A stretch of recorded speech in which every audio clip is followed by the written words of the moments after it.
Hey guys, tonight we journey into the shadows of history, where a single plant brought the world's most powerful empire to its knees.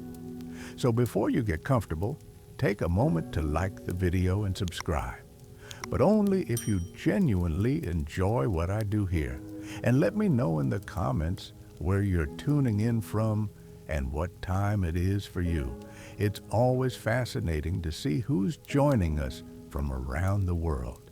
Now, dim the lights, maybe turn on a fan for that soft background hum, and let's ease into tonight's journey together. Picture this.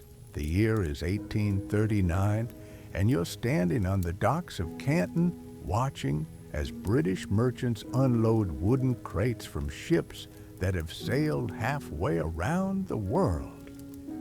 The air is thick with the scent of tea and silk, but beneath those familiar aromas lurks something darker, something that will reshape the destiny of nations. Inside those crates lies a substance more valuable than gold, more destructive than gunpowder, and more addictive than anything the world has ever known. You're witnessing the final act of a tragedy that began decades earlier, when European traders discovered they could turn Chinese strength into Chinese weakness with nothing more than the sticky resin of a flower. The Qing dynasty had ruled China for nearly 2 centuries, commanding the respect and tribute of nations across Asia. Their armies were vast, their treasury overflowing, their culture magnificent beyond compare. They called themselves the Middle Kingdom, the center of civilization itself. But empires, no matter how mighty, have a way of forgetting that their strength can become their greatest vulnerability. What you're about to hear isn't just the story of how opium destroyed China's greatest empire. It's the story of how greed, addiction, and imperial arrogance collided in the most devastating way possible. It's about how a handful of British merchants, backed by the world's most powerful navy, turned an entire civilization's prosperity against itself. But this story begins long before those fateful docks in Canton. It begins in the golden age of the Qing dynasty, when China was not just a nation, but a world unto itself. The Qing dynasty rose from the ashes of the Ming in 1644, when Manchu warriors swept down from the north and claimed the mandate of heaven. For nearly 200 years, they ruled over an empire that stretched from the steppes of Mongolia to the tropical shores of the South China Sea. This wasn't just political control. This was cultural dominance on a scale that would make Roman emperors weep with envy. Under emperors like Kangxi and Qianlong, China experienced what historians call the High Qing. Population exploded from perhaps 60 million to over 300 million souls. Cities grew into magnificent metropolises where merchants traded goods from across the known world. The imperial treasury overflowed with silver that poured in from global trade, making China the wealthiest nation on earth. You have to understand what this meant. While Europeans were still figuring out basic sanitation, Chinese cities had sophisticated water systems and urban planning. While European peasants lived in hovels, Chinese farmers cultivated terraced mountainsides with techniques that seemed to defy nature itself.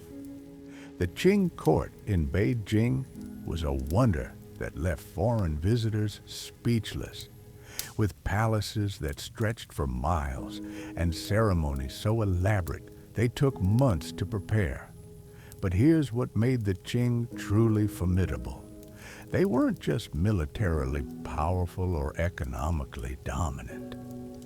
They had created something far more valuable than armies or gold. They had created a system where the entire known world came to them. Picture the scene at the imperial court in Beijing. Ambassadors from Korea, Vietnam, Burma, and Nepal would arrive bearing tribute, prostrating themselves before the Dragon Throne, acknowledging China as the center of civilization. Even the mighty Mughal Empire in India sent diplomatic missions that recognized Chinese superiority. This wasn't just politics. This was a worldview that had endured for millennia. The Chinese called it the tributary system, and it was perhaps the most successful form of soft power the world has ever seen. Nations across Asia willingly acknowledged Chinese dominance, not because they were conquered, but because being part of the Chinese sphere brought prosperity, protection, and prestige. It was like being invited to join the most exclusive club in history, where membership meant access to Chinese technology, Chinese markets, and Chinese protection. At the heart of this system was trade, but not trade as Europeans understood it. For the Chinese, commerce was inseparable from diplomacy, culture, and cosmic order. Foreign merchants didn't simply buy and sell goods. They participated in elaborate rituals that reinforced China's position as the Middle Kingdom, the civilized center, around which all other nations orbited. This is where our story takes its first dark turn, because European traders were about to encounter a system they didn't understand, couldn't appreciate, and ultimately chose to destroy rather than respect. When Portuguese traders first reached Chinese shores in the early 1500s, they were amazed by what they found. Cities larger than anything in Europe, technologies that seemed impossible, goods of such quality that European nobility would pay fortunes for a single piece of Chinese porcelain or silk. But the Portuguese, and later the Dutch, Spanish, and British, quickly discovered that trading with China came with rules they found frustrating. The Chinese weren't interested in most European goods. They had better metalwork, superior textiles, and more advanced manufacturing. What could Europeans possibly offer to a civilization that had already perfected nearly everything? The answer was silver, vast quantities of silver flowing from the mines of the New World. And the Chinese appetite for this precious metal seemed limitless.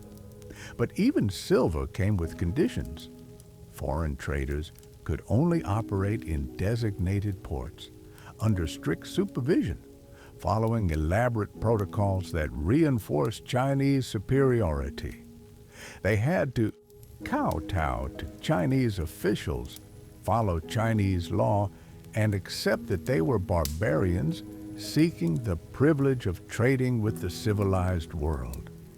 For centuries, this system worked beautifully for China. Silver poured in while Chinese goods flowed out, enriching the empire while maintaining cultural and political dominance. The Qing emperors saw no reason to change a system that had made them the wealthiest and most powerful rulers on earth. But by the late 18th century, cracks were beginning to show in this magnificent edifice.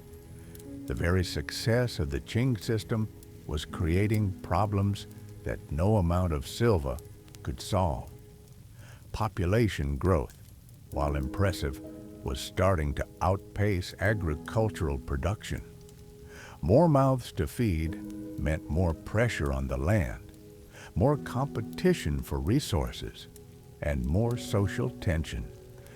The imperial bureaucracy, once lean and efficient, had grown bloated and corrupt.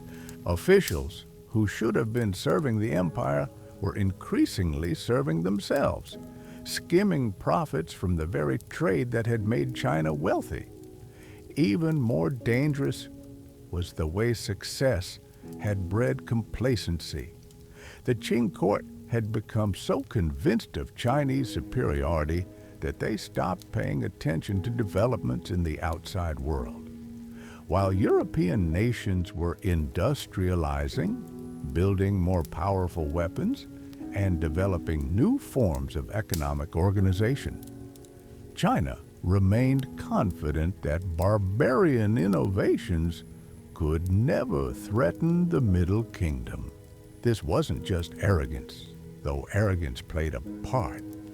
It was a worldview so deeply ingrained that questioning it seemed impossible. For over 2,000 years, China had been the center of civilization. Dynasties had risen and fallen, but the fundamental truth of Chinese superiority had endured. Why should the Qing be any different? The answer to that question was already growing in the fields of British India, though few people understood its significance. Opium poppies had been cultivated for centuries, used primarily for medicine and in small quantities for pleasure.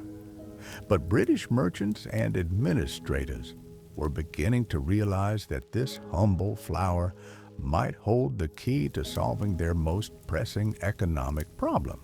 You see, the British had a China problem, and it was eating them alive financially. British consumers had developed an insatiable appetite for Chinese tea, silk, and porcelain. But the Chinese showed little interest in British goods. The result was a massive trade deficit that drained silver from British coffers and flowed directly into Chinese hands. For the British East India Company, this was an existential crisis. They were spending fortunes to satisfy British demand for Chinese goods while receiving relatively little in return. Traditional European products simply couldn't compete with superior Chinese alternatives. But opium was different. Opium created its own demand. The East India Company didn't invent the opium trade to China, but they transformed it from a minor commercial sideline into an industrial enterprise. In the poppy fields of Bengal and Bihar, British administrators encouraged local farmers to abandon food crops in favor of opium cultivation. They built processing facilities that could refine raw opium into a product specifically designed for Chinese tastes. They created a supply chain that stretched from Indian farms to Chinese smoking dens with ruthless efficiency. What made this particularly insidious was how the British structured the trade to avoid direct responsibility. Officially, the East India Company didn't sell opium to China. Instead, they sold it at auctions in Calcutta to private merchants who then smuggled it into Chinese markets. This allowed British officials to maintain plausible deniability while profiting from every step of the process.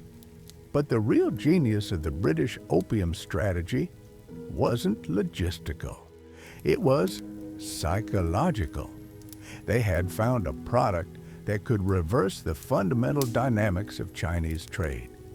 Instead of begging the Chinese to accept inferior British goods, they could create a situation where Chinese consumers would desperately seek out what the British had to offer. Opium didn't just create demand, it created compulsive, uncontrollable demand that grew stronger with every use. A customer who smoked opium once would return again and again. each time needing more to achieve the same effect. It was the perfect product for breaking down Chinese resistance to foreign trade, because addiction doesn't respect cultural boundaries or imperial pride. By the early 1800s, opium was flowing into China in quantities that alarmed even Chinese officials who had initially tolerated the trade. What had begun as a minor luxury for wealthy Chinese had become a social crisis affecting every level of society. Farmers abandoned their fields to smoke opium.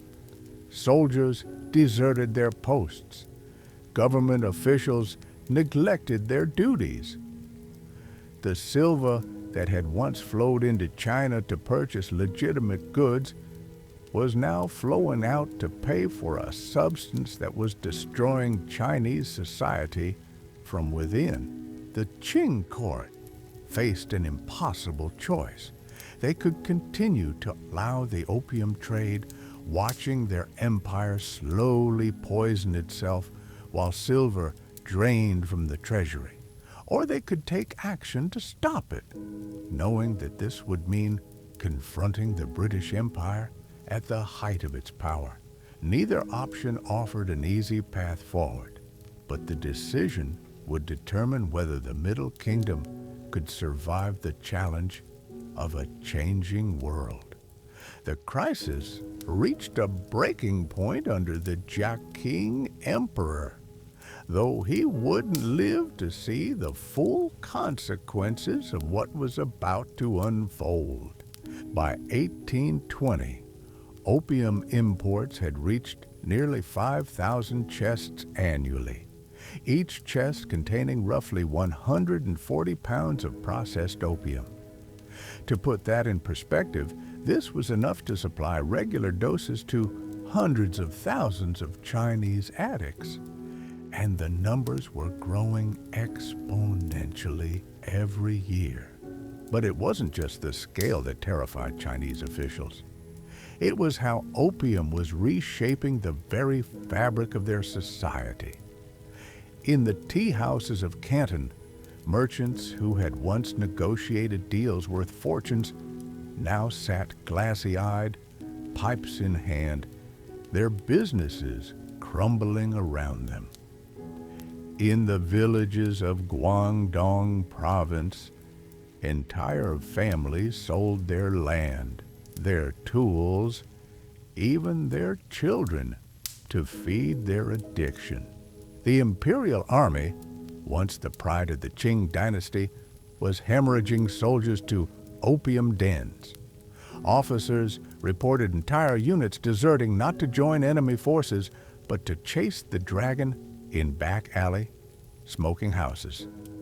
Even more alarming were reports from the Forbidden City itself, where court eunuchs and minor officials were discovered using imperial funds to purchase their next fix.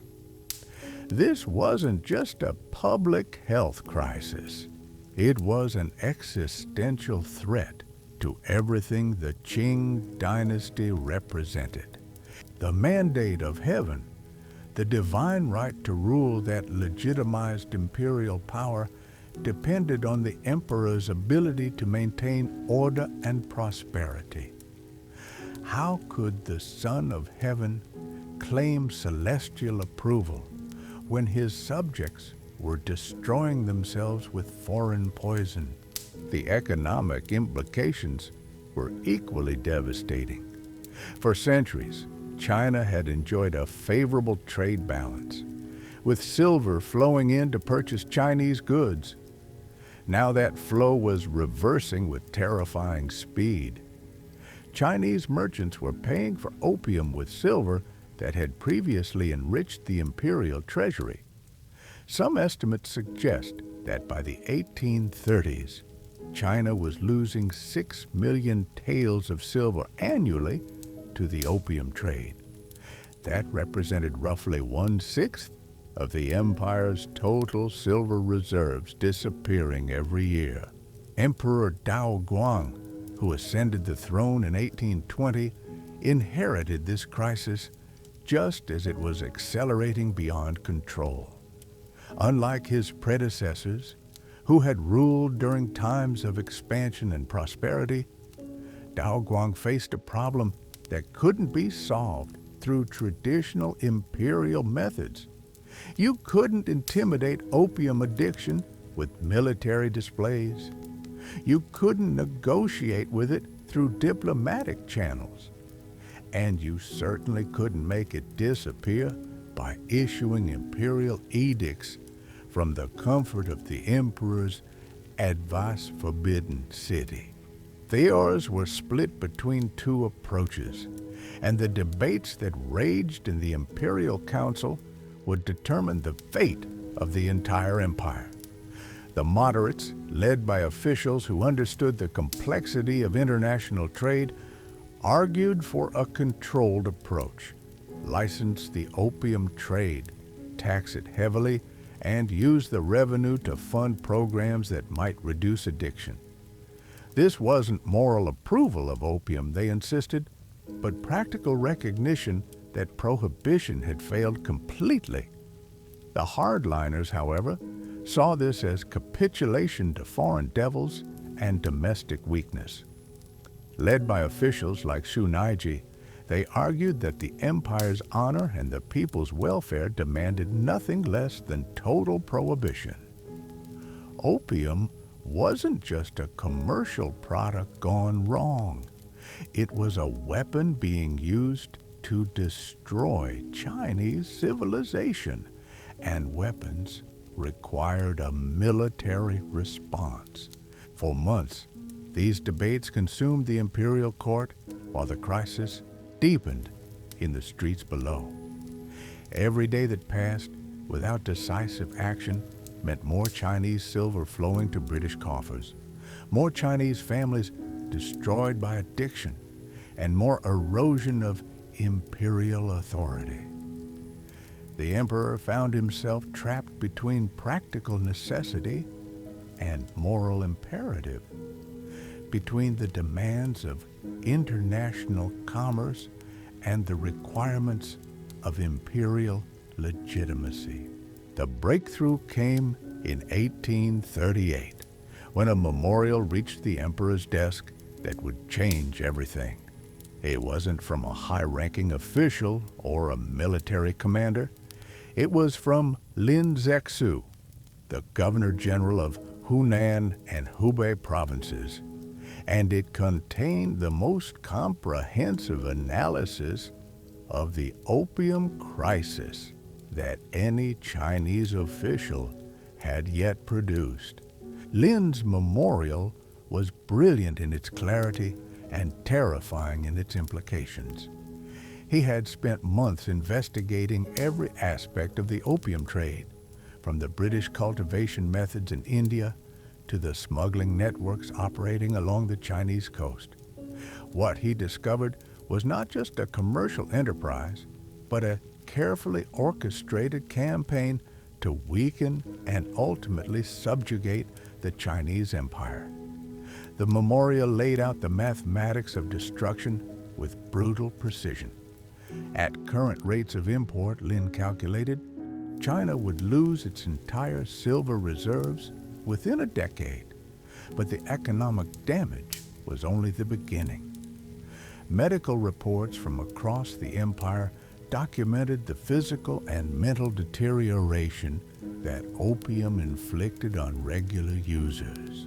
Entire generations of Chinese men were becoming incapable of productive work, military service, or family responsibility. Most damning of all was Lin's analysis of British intentions. This wasn't accidental commerce gone wrong. British merchants were deliberately targeting Chinese society's most vulnerable points, using addiction as a weapon more effective than any army. They had found a way to turn Chinese prosperity against itself, creating a demand that grew stronger the more it was satisfied. But Lin's memorial didn't just diagnose the problem. It proposed a solution that was as comprehensive as it was dangerous. Complete prohibition of opium imports, backed by the full power of imperial authority. Destruction of existing opium stocks regardless of their value. Punishment of Chinese dealers and users severe enough to break the cycle of addiction. And most critically, direct confrontation with British merchants who refused to abandon the trade. Emperor Dao Guang read Lin's memorial multiple times, each reading reinforcing his growing conviction that half measures had failed. The moderate approach of taxation and regulation had only legitimized a trade that was destroying his empire. The time for compromise had passed. If the Qing dynasty was to survive, it would have to fight for its life against an enemy that fought with addiction rather than armies. In March 1839, the emperor made the decision that would define the rest of his reign and the future of his empire. He appointed Lin Zexu as imperial commissioner for the suppression of the opium trade, with extraordinary powers to act in the emperor's name. Lin was authorized to use any means necessary to end the opium crisis, including military force, if British merchants refused to cooperate. The appointment sent shock waves through the foreign community in Canton. Lin wasn't just another corrupt official who could be bought off with silver or intimidated with threats.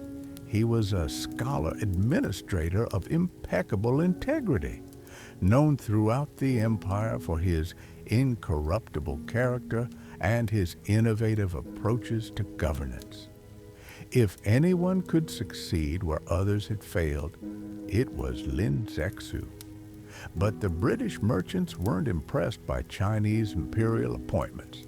They had been dealing with Chinese officials for decades, and they had learned that every prohibition could be overcome with sufficient bribery, every law circumvented with proper connections. They assumed Lin would be no different from his predecessors, another obstacle to be managed rather than a genuine threat to their profitable trade. This miscalculation would prove catastrophic for everyone involved. Lin Zexu wasn't just another Chinese official trying to extract bribes from foreign merchants. He was a man on a mission to save his civilization, backed by the full authority of the world's largest empire.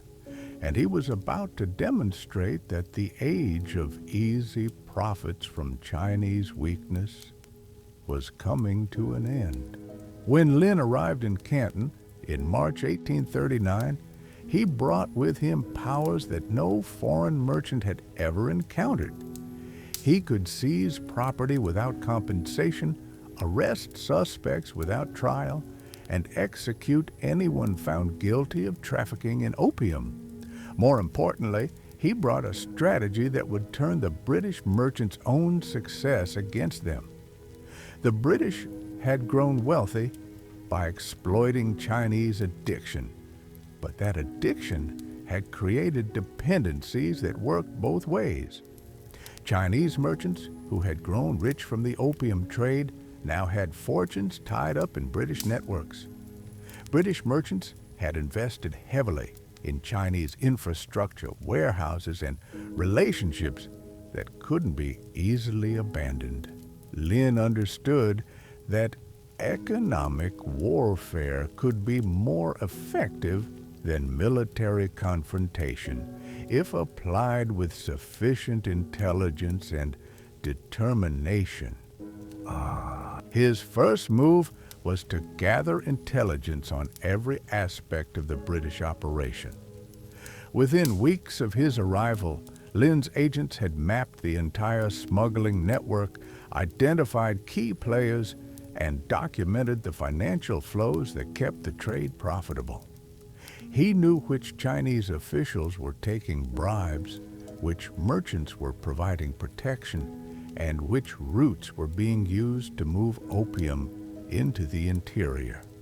But Lin's masterstroke was understanding that the British merchants' greatest strength was also their greatest vulnerability. They had concentrated their operations in Canton because it offered the best access to Chinese markets. But this concentration also made them easier to target. Unlike smugglers operating from remote islands or mobile fleets, the British merchants in Canton had invested in permanent facilities, established relationships, and created routines that Lin could exploit. The stage was set for a confrontation that would reshape the relationship between East and West, between the world's oldest continuous civilization and its newest global empire. Neither side fully understood what they were risking, but both were about to discover that the stakes were far higher than anyone had imagined. The confrontation began not with armies or artillery, but with a letter that would echo through history. On March 18, 1839, Lin Zexu dispatched a message that would forever change the relationship between China and the West.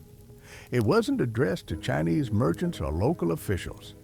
It was written directly to Queen Victoria herself, and its contents were unlike anything a European monarch had ever received from a Chinese official.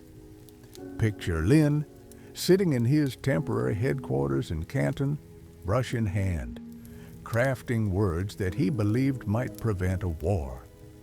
The letter began with the traditional courtesies that Chinese diplomacy required, acknowledging the Queen as the ruler of a distant but presumably civilized nation. But what followed was a moral argument so compelling, so devastatingly logical, that it should have ended the opium trade immediately. Lin's central point was breathtakingly simple. If opium was so harmful that Britain banned its use within its own borders, how could British merchants justify selling it to China?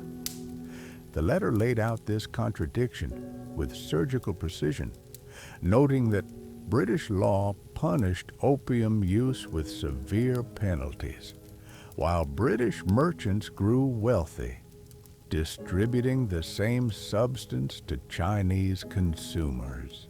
But the letter went further, appealing to universal principles that transcended cultural boundaries. Did the Queen not have subjects she cared for? Did she not understand a ruler's duty to protect the innocent? How could she permit her merchants to poison the subjects of another sovereign while protecting her own people from the same harm? The mathematical argument was equally devastating. Lin calculated that British opium imports were extracting millions of taels of silver from China annually. Silver that represented the accumulated wealth of generations of Chinese workers. This wasn't trade in any meaningful sense. It was systematic plunder, disguised as commerce, and it was impoverishing an entire civilization to enrich a handful of British merchants. Most powerfully, Lin appealed to the Queen's sense of cosmic justice. Heaven, he wrote, had given every nation its own territory and its own people to protect. When one nation deliberately harmed another's subjects for profit, it violated the natural order that governed all human societies. This wasn't a dispute between the Chinese and British law. It was a question of whether any law could justify systematic poisoning of innocent people. The letter concluded with an ultimatum wrapped in diplomatic language. Britain could choose to end the opium trade voluntarily, earning China's gratitude and continued friendship. Or China would end it unilaterally, using whatever methods proved necessary. The choice was Britain's, but the outcome was certain. The opium trade would stop. Of course, Queen Victoria never saw Lin's letter. It disappeared into the bureaucratic machinery of the British Colonial Office, dismissed as the ranting of another Oriental despot who didn't understand modern commerce. But even if it had reached the Queen, it's doubtful that moral arguments could have overcome economic interests that were reshaping the British Empire itself. By 1839, opium revenues weren't just profitable for individual merchants. They had become essential to British imperial finance.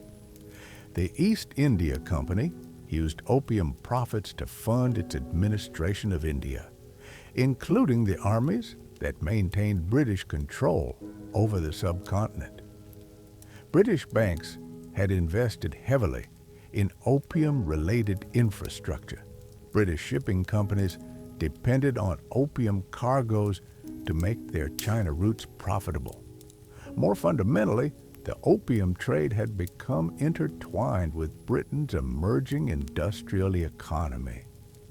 The silver that flowed from Chinese opium purchases bought raw materials that British factories transformed into manufactured goods. Those goods were then sold in markets that British naval power had opened and protected. Ending the opium trade would have required dismantling economic relationships that employed hundreds of thousands of British workers and generated millions of pounds in annual revenue. So when Lin's letter failed to produce results, he moved to the next phase of his strategy. If moral persuasion wouldn't work, economic pressure might prove more effective. On March 24, 1839, Lin issued an order that sent shockwaves through the foreign community in Canton. All foreign trade was suspended until British merchants surrendered their opium stocks for destruction. This wasn't the gradual escalation that European diplomats expected. It was immediate, total economic warfare designed to force a quick resolution. Chinese merchants were forbidden from selling food, water, or any other supplies to foreign residents. Chinese servants were ordered to leave foreign employ immediately. Even the Chinese linguists who facilitated communication between foreign and Chinese traders were withdrawn. Within days, the foreign factories in Canton had become prisons. British merchants found themselves trapped in their own warehouses, surrounded by Chinese officials who refused to negotiate until every ounce of opium was surrendered. Food supplies dwindled. Water became scarce. The comfortable routines of colonial life evaporated as British merchants discovered what it felt like to be powerless in a foreign land. Captain Charles Elliot, the British superintendent of trade, found himself facing an impossible situation. He had perhaps 400 British subjects under his protection, trapped in a hostile city, dependent on Chinese goodwill for their very survival. The nearest British military force was thousands of miles away. The Chinese officials he was dealing with had demonstrated they were willing to use starvation as a weapon. But Elliot also understood the broader implications of Lin's demands. The opium stocks in Canton represented millions of pounds worth of merchandise. Surrendering them would bankrupt dozens of British merchants and send shock waves through the entire British commercial network in Asia. More importantly, it would establish a precedent that Chinese officials could dictate terms to British subjects, undermining British prestige throughout the region. The standoff lasted 6 weeks. 6 weeks during which both sides discovered how much they had to lose. British merchants, accustomed to Chinese deference, found themselves helpless against officials who couldn't be bribed, threatened, or reasoned with. Chinese authorities, meanwhile, learned that economic warfare against British interests would have consequences that extended far beyond Canton. But Lin held the stronger position, and he knew it. British merchants needed Chinese markets more than Chinese authorities needed British goodwill. The opium trade had made some individuals wealthy, but it had also created dependencies that Lin could exploit. Every day the standoff continued, British losses mounted while Chinese resolve strengthened. Finally, on May 18, 1839, Captain Elliot made the decision that would trigger the First Opium War. Rather than allow British subjects to starve, he agreed to surrender all opium stocks in Canton for destruction. But he made this surrender in the name of the British government, transforming a commercial dispute into an international incident. The destruction that followed was unlike anything the world had ever seen.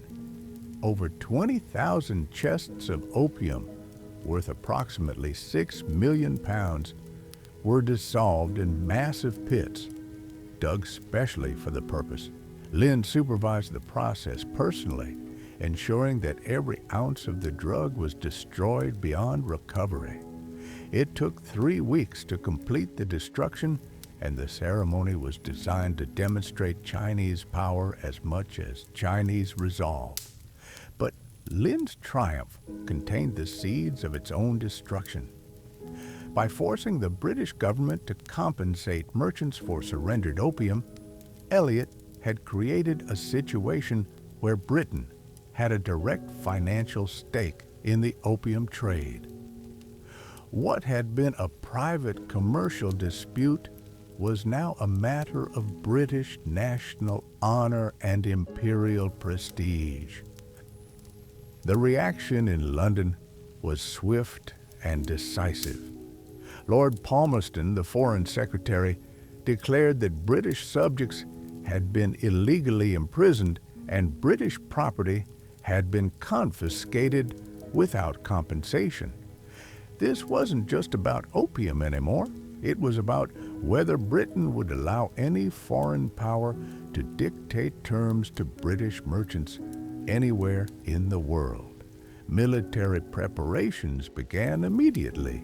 The Royal Navy, the most powerful force on the planet, would demonstrate to the Chinese what happened when inferior civilizations challenged British interests. Warships were dispatched from India and England. Troops were assembled. Plans were drawn up for a campaign that would force China to accept British terms permanently.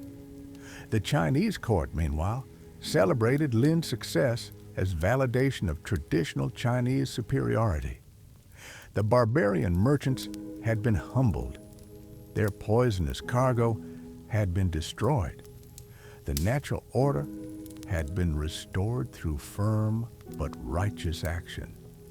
There was no understanding of how completely the situation had changed, no recognition that destroying the opium had guaranteed the very war it was meant to prevent.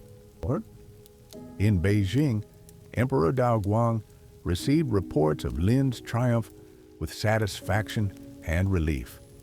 The opium crisis had been resolved without compromising imperial dignity or Chinese sovereignty.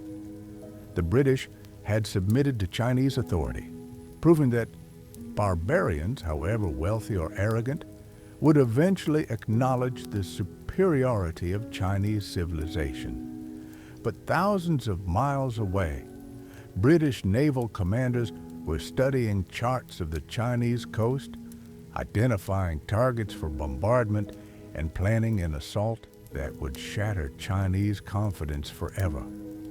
The opium that Lin had destroyed so ceremoniously would be replaced by British cannons, and the silver that had once flowed to British merchants would be extracted through military conquest instead of commercial addiction. Neither side understood what they had set in motion. The Chinese believed they had won a decisive victory that would preserve their empire's integrity. The British believed they were about to teach an arrogant Oriental despot the cost of challenging British power. Both were wrong. What was about to unfold would destroy the old world order completely, replacing it with something neither side had anticipated or wanted. The stage was set for a collision between civilizations, between the world's oldest continuous empire and its newest global power. The weapons would be British naval superiority against Chinese numerical advantage, European military technology against Asian strategic depth, industrial organization against agricultural resilience. But the real battle would be between two completely different ways of understanding the world itself. The Chinese still believed in a cosmic order where virtue and legitimacy mattered more than firepower and wealth. The British had embraced a new reality where technological superiority and economic efficiency were the only measures that counted. One of these worldviews was about to be proven catastrophically wrong, and the consequences would reshape not just China and Britain, but the entire global balance of power for the next century and beyond. The first British warships appeared on the horizon in June 1840, their black hulls cutting through waters that had known only Chinese junks and peaceful merchant vessels for centuries. For the fishermen of the Pearl River estuary, these strange vessels with their towering masts and bristling cannons must have seemed like sea monsters emerging from foreign nightmares. They had no way of knowing they were witnessing the beginning of China's century of humiliation. Captain Anthony Blaxland Stransham, commanding HMS Volage, found himself in an impossible position as he surveyed the Chinese coastline through his spyglass. His orders were clear, but contradictory. Protect British subjects and British commerce, but avoid unnecessary bloodshed. Force Chinese compliance with British demands, but maintain the fiction that this was still a commercial dispute rather than a war of conquest. The Chinese naval forces that rushed to meet this foreign threat were impressive in number, but hopelessly outmatched in capability. War junks that had served the empire faithfully for generations suddenly looked like children's toys beside British frigates mounting 40-gun broadsides. Chinese naval tactics that had evolved over centuries of coastal defense proved useless against steam-powered vessels that could maneuver independently of wind and tide. But numbers tell only part of the story.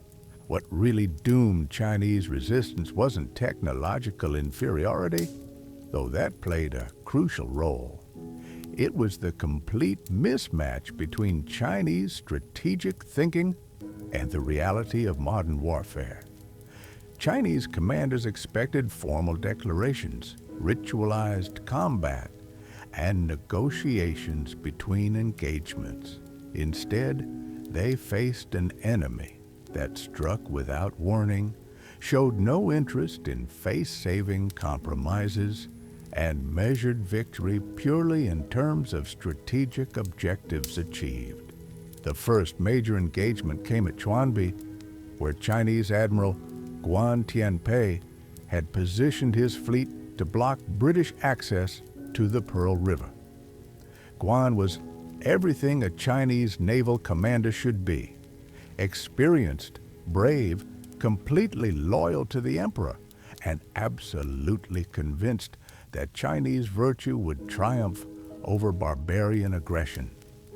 His war junks flew magnificent banners decorated with dragons and phoenixes, symbols of imperial power that had intimidated enemies for centuries.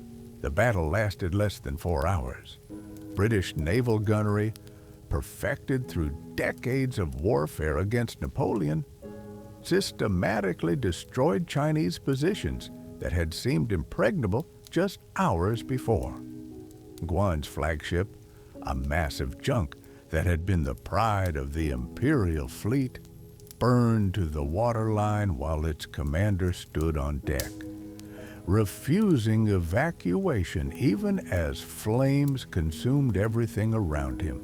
What shocked British officers wasn't Chinese resistance, which they had expected, but Chinese incompetence in areas where they had assumed competence. Chinese artillery pieces, some of them centuries old, burst when fired at maximum charge. Chinese gunpowder, manufactured using traditional methods, produced less explosive force than British powder while generating far more smoke. Most damaging of all, Chinese naval organization collapsed completely once battle began, with individual junk commanders acting independently rather than coordinating their efforts. Yet Chinese courage remained undeniable.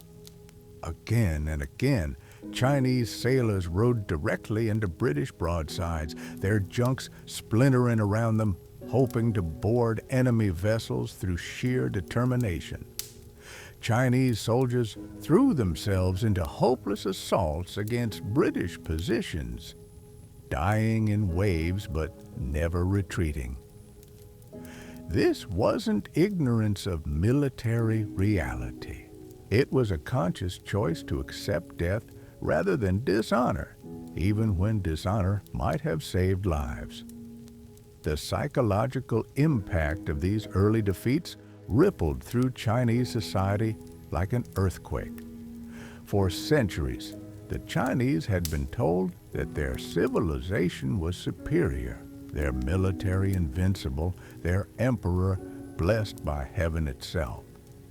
Now, foreign devils were destroying imperial forces with contemptuous ease, treating Chinese resistance as little more than target practice for their gunners.